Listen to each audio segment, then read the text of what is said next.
Good morning students. Hindi भाषा cover करेंगे। हिंदी भाषा में हम लेसन 10 राष्ट्रीय पुष्प कमल के बारे में पढ़ रहे थे।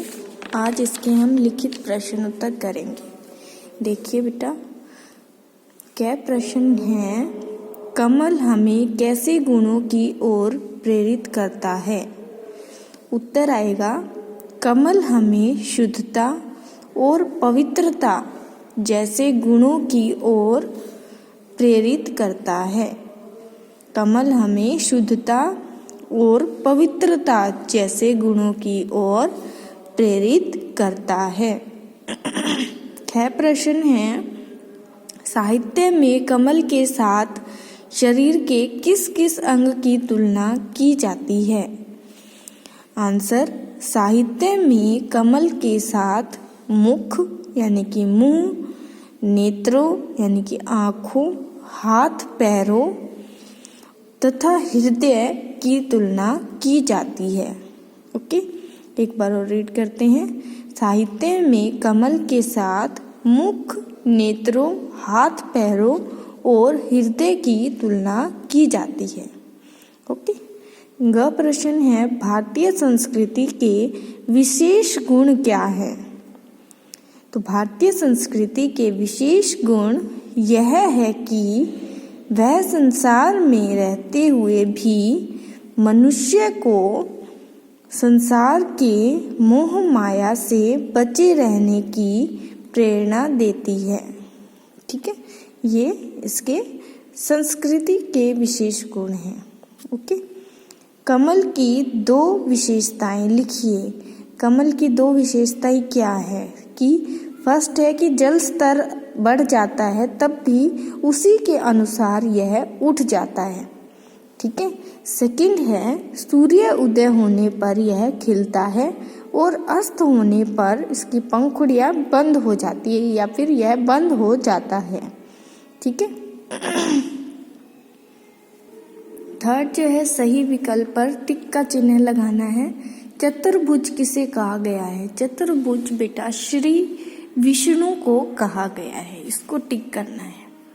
ओके, नेक्स्ट है, माँ सरस्वती का आसन है। माँ सरस्वती का आसन है श्वेत कमल। ठीक है। ऐश्वर्य और धन की देवी है। ऐश्वर्य और धन की देवी कौन सी है? देवी लक्ष्मी। ओके, फोर्थ पॉइंट है, उचित शब्दों द्वारा रिक्त स्थानों की पूर्ति कीजिए। डैश क्या है? डैश व्यक्ति के हृदय को कमल के समान माना जाता है। तो दयालु, इसमें क्या आ जाएगा? दयालु। ख है, लाल कमल डैश व धन की देवी लक्ष्मी का आसन है। ऐश्वर्य, ऐश्वर्य व धन की देवी लक्ष्मी का आसन क्या? लाल कमल है। ठीक है। जल की डैश कमल के संपर्क में मोती की आभा ग्रहण कर लेती है। जल की बूंदे, बूंदे। घ है, कमल प्रातः डैश के उदय होने पर, सूर्य के उदय होने पर खिलता है और सूर्य के अस्त होने पर इसकी पंखुड़ियां बंद हो जाती है। ठीक है, तो सूर्य और पंखुड़ियां। ओके। फिफ्थ है, सही कथन के सामने ठीक तथा गलत का कथन के सामने गलत का चिन्ह लगाइए। फर्स्ट है, दयालु मनुष्य के हृदय को कमल के समान कोमल माना जाता है। ठीक है, ये कमल का जन्म पत्थर पर होता है। गलत है, जल में होता है। तालाब के जल में से कमल भीग जाता है। नहीं, गलत है ये भी। जल के स्तर के बढ़ने या घटने पर कमल बढ़ता या घटता जाता है। ठीक है, ऊपर या नीचे होता रहता है वो। सूर्य के अस्त होने पर कमल की पंखुड़ियां खिल जाती है, ये गलत है। ठीक है। इसके बाद इसकी भाषा और व्याकरण देखिए। फर्स्ट है गुण, दशा, भाव आदि बोध कराने वाले शब्द को भाववाचक संज्ञा कहते हैं या भाववाचक संज्ञा कहलाते हैं, जैसे कि दयालुता, मनुष्यता आदि। तो इन शब्दों में भाववाचक संज्ञाएं बनानी है। जैसे पवित्र में आ जाएगी पवित्रता, चिकना, चिकनाई, कोमल, कोमलता, सफल, सफलता, बच्चा, बचपन, लड़ना, लड़ाई, मोटा, मोटापा, पढ़ना, पढ़ाई, अच्छा, अच्छाई, बूढ़ा, बूढ़ापा। ठीक है, इस तरह से। उसके बाद सेकंड है भाषा व्याकरण में इन शब्दों के विलोम शब्द लिखने हैं। पवित्र, अपवित्र, सुंदर,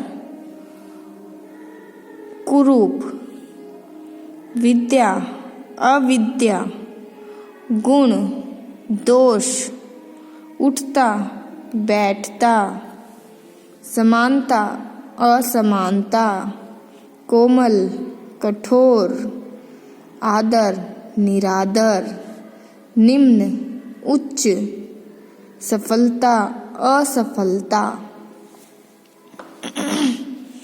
पर्यायवाची शब्द लिखने हैं। कमल का पंकज, जलज, नेत्र का नयन, आँख, पुष्प का फूल, सुमन। ठीक है, उसके बाद अंतर समझने हैं। जैसे एक होता है कुल और एक होता है कूल। तो कुल होता है वंश और कूल होता है किनारा। जैसे व्यक्ति किसी भी कुल में जन्म लेकर महान बन सकता है। और नदी के कूल यानी किनारे पर 3 हंस थे। ओके, चुना, चूना, चुना होता है चुनना, चूना होता है एक पदार्थ। हमारी कक्षा में राजीव को मॉनिटर चुना और चूना सफेद रंग का होता है। ओके, और यानी तरफ, और यानी तथा। सब बच्चे उस ओर गए हैं। राम और श्याम पढ़ रहे हैं। इनमें सही शब्द पर घेरा लगाना है। तो चतुर्भुज को हम इनमें से कैसे लिखेंगे? फर्स्ट पे गोला लगाएंगे। विशेष को कैसे लिखेंगे? विशेष सेकंड पे गोला लगाएंगे। पौराणिक, पौराणिक को हम इस तरह से लिखते हैं, थर्ड पे गोला लगाएंगे। ऐश्वर्या, ऐश्वर्य इस तरह से लिखेंगे, फोर्थ पे गोला लगाएंगे। ठीक है, तो इस तरीके से ये चैप्टर हमारा कंप्लीट होता है। ओके बेटा, थैंक यू।